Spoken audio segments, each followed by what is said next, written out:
ಚಿಕ್ಕದಾದ್ರೂ ಕೀರ್ತಿ ದೊಡ್ಡದು ಅನ್ನೋದಕ್ಕೆ ಸಾಕ್ಷಿ ಅನ್ನೋ ತರನೇ ಒಂದು ಚಿಕ್ಕ ರಾಜ್ಯ ಎಷ್ಟು ಕೀರ್ತಿನ ಪಡ್ಕೊಂಡಿದೆ ಅನ್ನೋದ್ರ ಬಗ್ಗೆ ನಾನು ಇವತ್ತು ಆ ರಾಜ್ಯದ ಬಗ್ಗೆ ತಿಳಿಸ್ಕೊಡ್ತೀನಿ.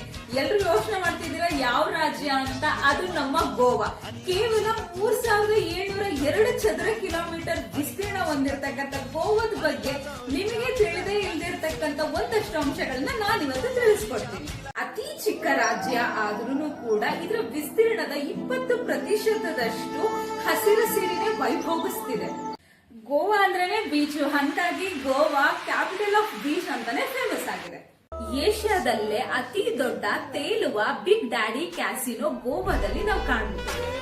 ಸುಮಾರು ವರ್ಷ ಪೋರ್ಚುಗೀಸರಿಂದ ಆಳಲ್ಪಟ್ಟಿರ್ತಕ್ಕಂಥ ಗೋವಾ ಇಡೀ ದೇಶ ಸ್ವಾತಂತ್ರ್ಯ ದಿನಾಚರಣೆ ಆಚರಿಸೋದ್ ಜೊತೆಗೆ 2 ಸರಿ ಸ್ವಾತಂತ್ರ್ಯ ದಿನಾಚರಣೆನ ಆಚರಿಸುತ್ತೆ. ದೇಶದ ಮೊದಲ ಮುದ್ರಣಾಲಯ, ಮೊದಲ ವೈದ್ಯಕೀಯ ಶಾಲೆ, ಮೊದಲ ಚಲನಚಿತ್ರೋತ್ಸವದ ಗುರುತು ನಮ್ಮ ಗೋವಾ. ಇನ್ನು ಎಷ್ಟೊಂದು ಅಂಶಗಳು ಗೋವಾದ ಬಗ್ಗೆನೇ ಇದಾವೆ. ಹಾಗಾದ್ರೆ ಗೋವಾ ಬರೀ ಹೇಳೋದಕ್ಕೆ ಕೇಳೋದಕ್ಕೆ ಮಾತ್ರ ಚಿಕ್ಕದು, ಬಟ್ ತಿಳ್ಕೊಳ್ಳೋದಕ್ಕೆ ತುಂಬಾನೇ ದೊಡ್ಡದು ಅನಿಸ್ತಾ ಇದ್ರೆ ಕಮೆಂಟ್ ಮಾಡಿ.